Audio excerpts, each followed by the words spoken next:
குடவோலை முறையை பெருமைப்படுத்தும் வகையில் குடியரசு தின விழாவில் தமிழ்நாட்டின் அலங்கார ஊர்தி அணிவகுப்பு. பத்ம விருதுகள் 2024 தமிழகத்தைச் சேர்ந்த 8 பேருக்கு விருதுகள் அறிவிக்கப்பட்டுள்ளன.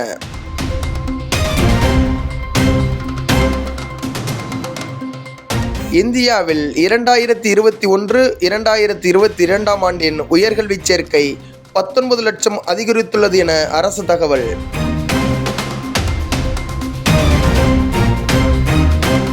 தமிழக அரசு 2022 மற்றும் 2023 ஆண்டுக்கான இலக்கிய மாமணி விருதுகளை அறிவித்துள்ளது.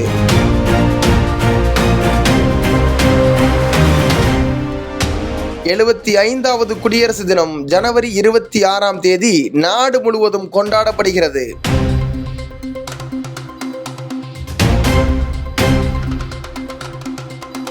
ஆறாவது முறையாக மத்திய பட்ஜெட்டை தாக்கல் செய்யும் 2வது நிதியமைச்சர் என்ற பெருமையை நிர்மலா சீதாராமன் பெற்றுள்ளார்.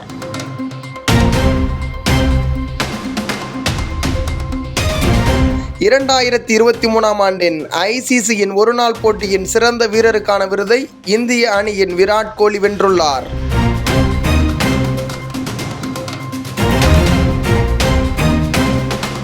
$15 லட்சம் தமிழ் சொற்களை இணையத்தில் பதிவேற்றி சொற்குவை சாதனை.